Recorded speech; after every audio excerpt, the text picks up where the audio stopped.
Bienvenue à cette dévotion matinale. Alors que nous plongeons dans la richesse de la parole de Dieu, nous vous invitons à considérer de soutenir cette émission. Votre générosité est essentielle pour nous aider à développer différentes ressources de formation pour apprendre et grandir comme disciples de Jésus. Merci d'être une bénédiction pour ce ministère. Que Dieu vous garde. Tout le monde, bienvenue à cette nouvelle dévotion matinale avec Pat et Julie en ce beau matin de novembre. Et ce matin, dans notre série de dévotion matinale sur Éphésiens, on est rendu au verset 1 du chapitre 3 ce matin.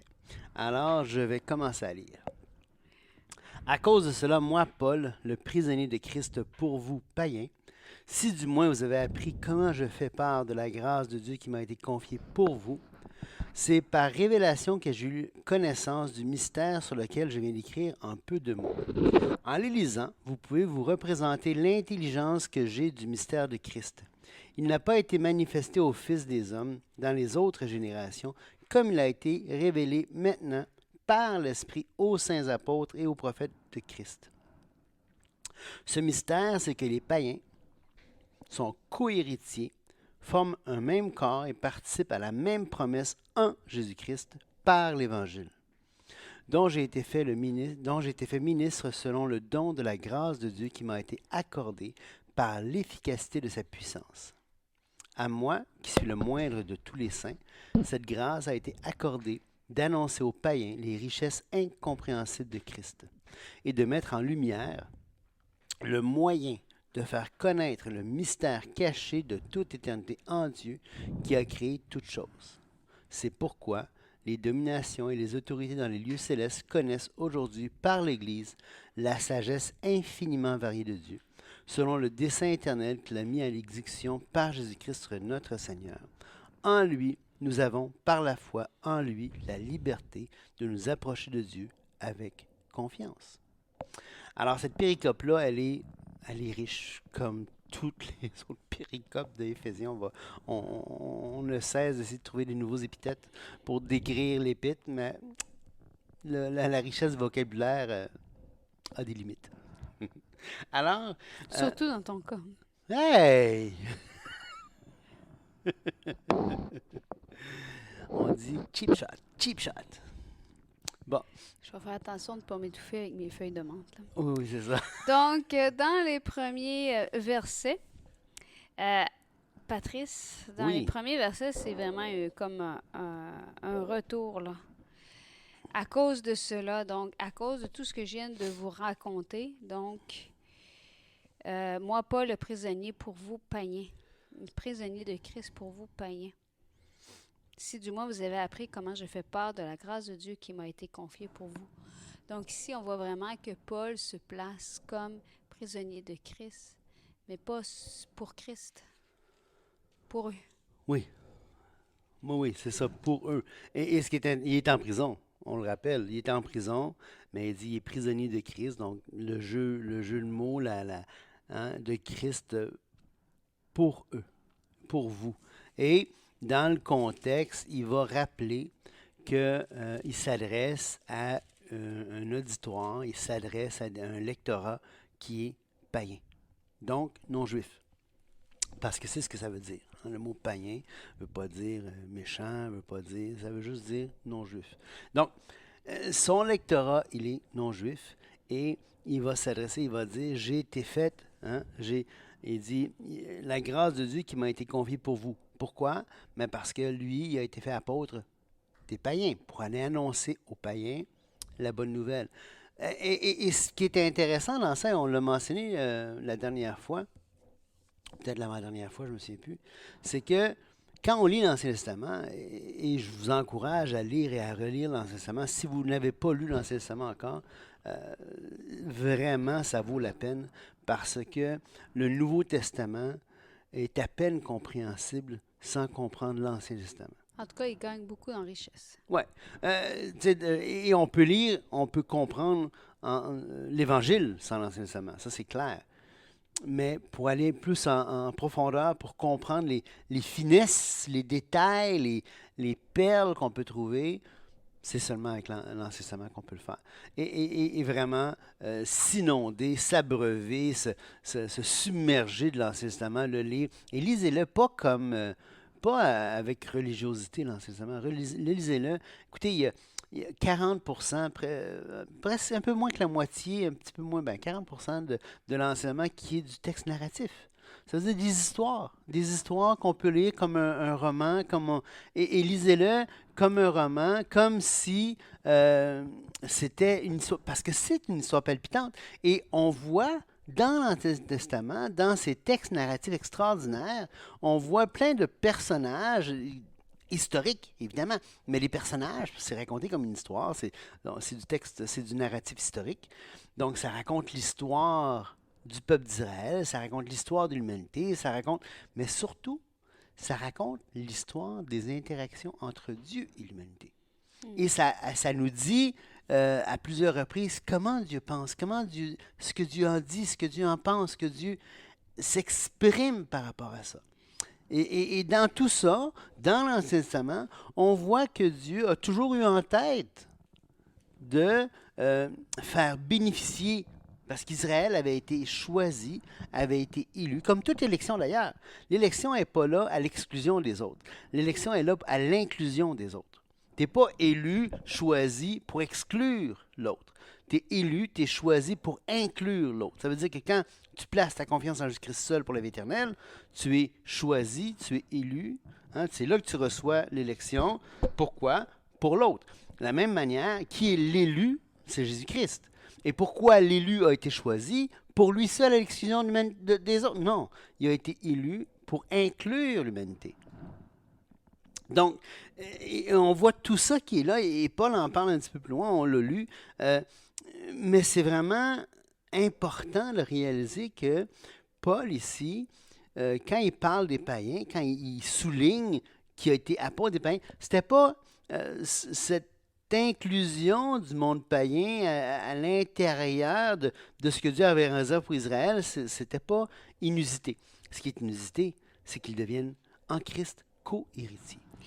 Et d'ailleurs, c'est pour ça qu'il va dire au verset 5, « Il n'a pas été manifesté aux fils des hommes dans les autres générations, comme il a été révélé maintenant par l'Esprit aux saints apôtres et prophètes de Christ. » C'est un peu comme si le cœur de Dieu qu'on peut voir dans ses relations, dans toute l'histoire qui nous est relatée à travers les Écritures, dont l'Ancien Testament, va quand même, quoi qui est extraordinaire pour comment Dieu va intervenir, comment Dieu va vouloir la croissance des gens, comment Dieu va vouloir que les gens se détournent de leur mauvaise voie.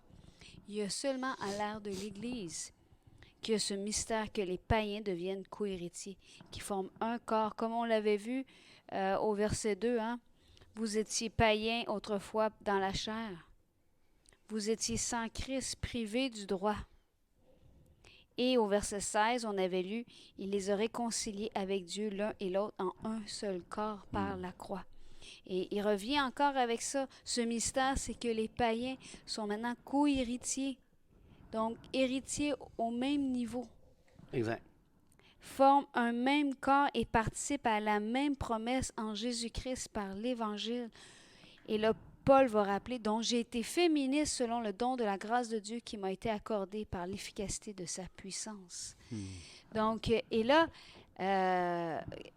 il va dire, « À moi qui suis le moindre de tous les saints, cette grâce a été accordée d'annoncer aux païens les richesses incompréhensibles de Christ. » C'est incroyable comment Paul a une vision, comment Paul chérit son ministère. Vraiment. Il va dire là, j'ai reçu cette grâce accordée d'annoncer les richesses incompréhensibles de Christ. Incompréhensibles, pourquoi? Parce que c'était pas quelque chose qui était possible de devenir co-héritier. Et en plus, il y a quelque chose d'extraordinaire. Hein? On l'a vu, on est placé en Christ. Et ça change tout. Ça change tout. Dans l'Ancien Testament, il y avait toujours des rituels pour le pardon des péchés. Il y avait toujours quelque chose à faire pour pouvoir satisfaire la justice de Dieu et que tu faisais par la foi. Ouais. Tu étais justifié non pas parce que tu brûlais quelque chose ou que tu sacrifiais, tu étais justifié parce que tu croyais qu'en faisant ce que Dieu demande, tu obtenais la justification. Exact. Et là, on a... Patrice, tu disais quelque chose? Juste par rapport à incompréhensible, le mot, c'est en tout cas, anexniastos. Anexniastos. Ben, hey, c'est... D'où vient le mot anorexie? Hein? Anexoricie? Non, je pense OK. pas. Anexniastos. Et ça veut dire intraçable. Qu'on ne peut pas tracer, qu'on ne peut pas traquer, qu'on ne peut pas chercher. Hein? On ne peut pas explorer. C'est vraiment profond comme expression, comme terme. Et cette richesse-là qu'on peut pas, qu'on peut pas approfondir, pourtant, Paul en a une connaissance, et il va le dire, assez incroyable. Et il cherche à communiquer ça aux païens, aux Éphésiens. Et ça me rappelle, Patrice, quand on a fait l'étude sur Colossiens, Patrice, quand on avait étudié au chapitre 2, au verset 1, « Je veux en effet que vous sachiez combien est grand le combat que je soutiens pour vous, et pour ceux qui sont à Laodicée, et pour tous ceux qui n'ont pas vu mon visage. » On voit un peu Paul ici qui se décrit la même chose qu'il a commencé Éphésiens en disant « À cause de cela, je suis prisonnier de Christ pour vous, païens. Oui. » Et là, écoutez, pourquoi il dit ça? Afin qu'ils aient le cœur rempli de consolation et qu'ils soient unis dans l'amour. On en a parlé à plusieurs reprises, comment le cœur de Paul, pour les gens à qui il partage l'Évangile, c'est qu'ils abondent en amour et en foi pour qu'ils pratiquent des bonnes œuvres. Mais là, écoutez ce qu'il va dire. Enrichis d'une pleine intelligence pour connaître le mystère de Dieu, savoir Christ. Et là, on a quelque chose qui est révélé. Le mystère de Dieu, c'est Christ. Oui, et juste mentionner quelque chose. Le Messie est attendu. Donc, ce n'est pas la venue du Messie, le mystère. Il va dire, mystère dans lequel sont cachés tous les trésors de la sagesse et de la connaissance. Et là, si on retourne dans Éphésiens, ce qu'on vient de lire, on dit au verset 10, au 9, et de mettre en lumière le moyen de faire connaître le mystère caché de toute éternité en Dieu qui a créé toutes choses. Donc là, il est en train de dire, il m'a été accordé à moi de mettre en lumière le moyen de faire connaître le mystère caché de toute éternité en Dieu qui a créé toutes choses. C'est pourquoi les dominations et les autorités dans les lieux célestes connaissent aujourd'hui par l'Église la sagesse infiniment variée de Dieu.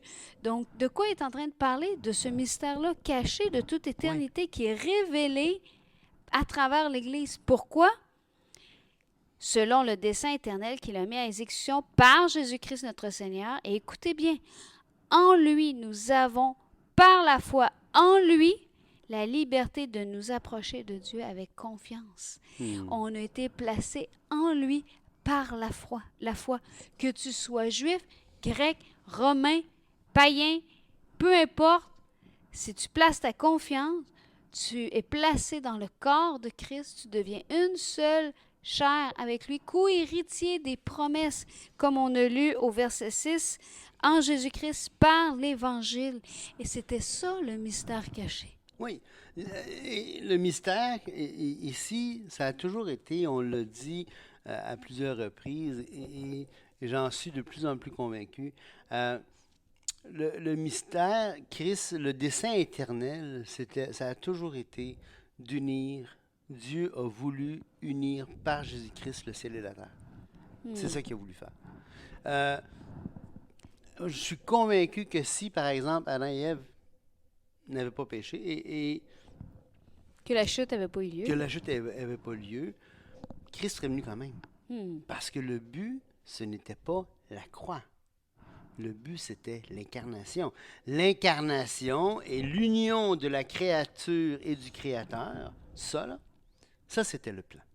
Le plan éternel.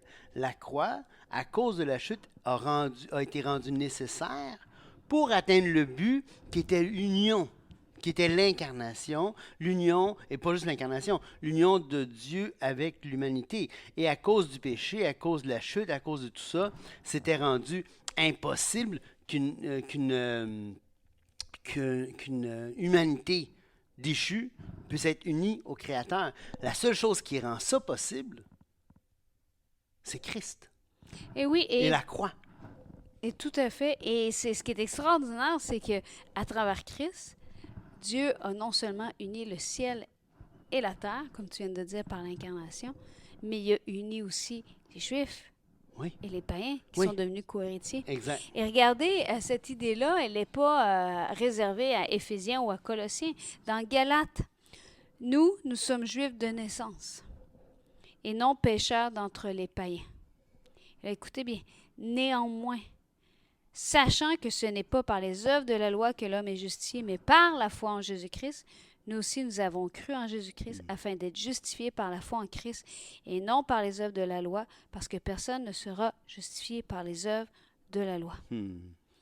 Donc là, ici, on a cette... même si on continue, là, j'ai été crucifié avec Christ et si je vis, ce n'est plus moi qui vis, c'est Christ qui vit en moi.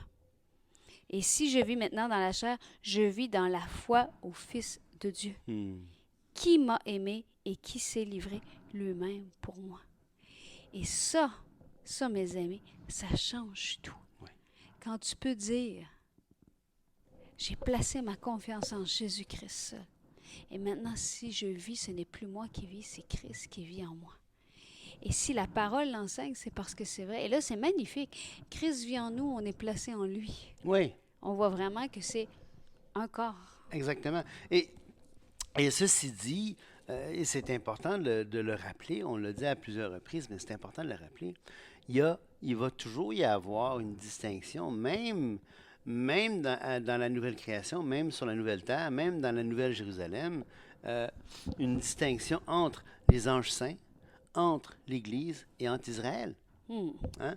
Dans Hébreux 12, 23, mais il dit, « Mais vous, vous êtes approchés de la montagne de Sion, de la cité du Dieu vivant, la Jérusalem céleste, des myriades qui forment le cœur des anges, donc les anges, de l'assemblée des premiers-nés inscrits dans les cieux, du juge qui est le Dieu de tous les esprits, des justes parvenus à la perfection. » Donc on voit ici les anges et les justes venus à la perfection. Ailleurs, on va voir Israël, on va voir l'Église, on va voir et ici les anges. Donc, les habitants de la Nouvelle-Jérusalem vont être variés. Hein? Tout ne sera pas mis en... Non. Comme s'il n'y avait plus de distinction. Là. On rappelle, hein, ce mystère, c'est que les païens sont co-héritiers. On va hériter ensemble. Oui. Forment le même corps et participent à la même promesse en Jésus-Christ par l'Évangile, mais ça ne fait pas, ça n'a pas annihilé les promesses qui avaient été faites aux Juifs qui ont respecté ce que Dieu avait demandé aux Juifs. Exactement. Et sur ce, les amis, on va vous souhaiter une très belle journée et on se rappelle ensemble qu'en lui, nous avons par la foi en lui la liberté de nous approcher de Dieu avec confiance. Donc, n'ayez pas crainte de vous approcher de Dieu aujourd'hui, que ce soit dans la prière, que ce soit dans la lecture, et que Dieu nous donne d'être comme Paul, de voir que la grâce d'annoncer aux païens les richesses incompréhensibles de Christ est un privilège. Soyez bénis. Qu'ils vous bénissent. Au revoir, les amis.